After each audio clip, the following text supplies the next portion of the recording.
కుప్పం మండలం నారాయణపురం అనే విలేజ్లో మధ్యాహ్నం దాదాపుగా 1:10 ఒక శిరీష అనే 29 years ఉమ్మన్ని ఒక నలుగురు వ్యక్తులు అంటే ఫ్యామిలీ వాళ్ళు మునెప్ప, వెంకటమ్మ, రాజా, జగదీశ్వరి వీళ్ళు నలుగురు ఈ శిరీష అనే ఆవిడ వాళ్ళకి ఒక 80,000 రూపీస్ అప్పు ఉందని చెప్పేసి ఆ అప్పు కట్టమని చెప్పి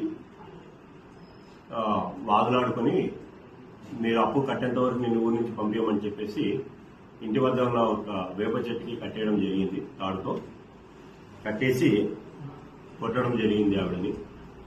ఈ విషయంగా మాకు వాట్సాప్ ద్వారా ఒక ఫోటో రావడంతో ఇమ్మీడియట్గా నేను మా సిబ్బందిని అలర్ట్ చేసి పంపించడం జరిగింది. మా సిబ్బంది అక్కడికి వెళ్లే టయానికి ఆ అమ్మాయికి కట్లిప్పేసి కూర్చోబెట్టి మాట్లాడుతున్నారు ఊర్లో కొంతమంది. వెంటనే మనం పోలీస్ స్టేషన్కి తీసుకురావడం జరిగింది. జరిగిన సంఘటనకి శిరీష నుంచి కంప్లైంట్ తీసుకొని ఒక కేసు రిజిస్టర్ చేయడం జరిగింది. దీంట్లో ముద్దాయిలుగా భావిస్తున్న మునెప్ప, వెంకటమ్మ, రాజా అండ్ జగదీశ్వరి అనే వాళ్ళు కూడా మన కస్టడీలో ఉన్నారు. వాళ్ళని ఇప్పుడు రిమాండ్కి పంపిస్తున్నాము. ఈ కేసులో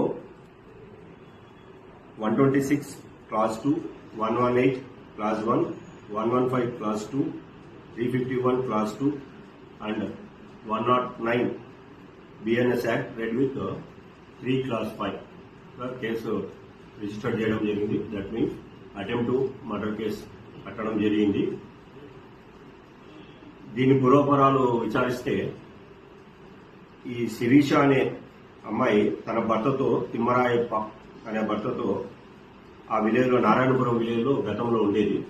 ఒక 3 years బ్యాక్ వాళ్ళకి అక్కడ ఎక్కువగా అప్పులు చేసేసి తీర్చలేక ఎక్కువ మొత్తంలో లక్షల్లో అని చెప్తున్నారు. ఇప్పుడు నేను విలేజ్కి వెళ్ళి ఎంక్వైరీ చేయడంతో లక్షల్లో ఎక్కువ అప్పులు చేసేశారు. తీర్చలేని పరిస్థితుల్లో వాళ్ళు ఊరించి వెళ్ళిపోయారు 3 years బ్యాక్. అప్పటి నుంచి వాళ్ళ ఆచూకీ తెలియలేదని గ్రామస్తులు చెప్తున్నారు. ఇది ఇలాగుండగా